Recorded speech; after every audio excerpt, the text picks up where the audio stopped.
That's Dan Munson, water skiing's top stuntman. He'll ski anywhere, at any speed, on any amount of water. And that fine wet line the boys have been singing about is a skier's tow line.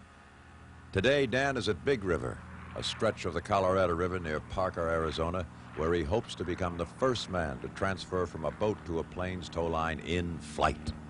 A stunt which requires dangerous split-second timing and precision. Here, Dan is skiing behind a 500-horsepower boat at 60 miles per hour. Above, a Cessna airplane is trailing its own 150 feet fine wet line.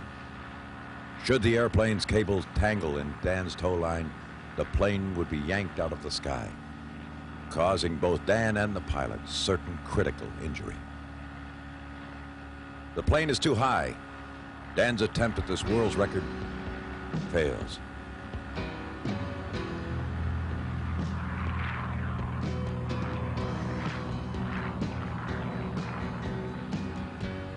The Cessna will approach for a second attempt to link up. Watch those cable lines.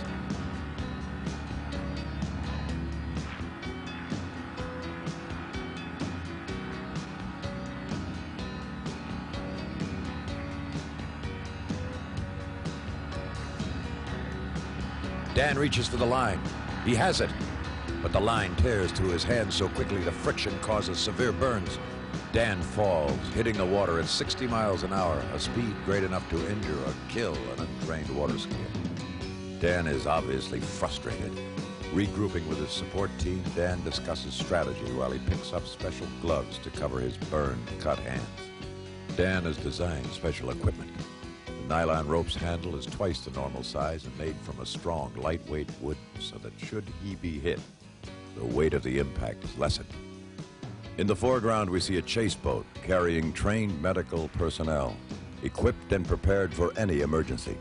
There is even a professional scuba diver who can be in the water instantly, should either the pilot or Dan need help.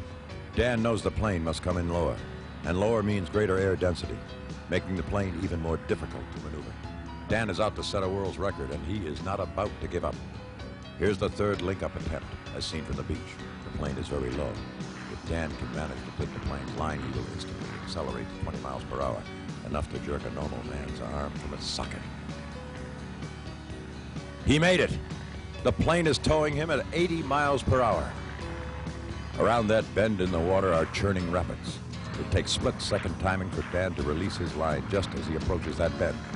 Too soon, and he misses the world record. Too late, and he'll be out of control at the river's bend.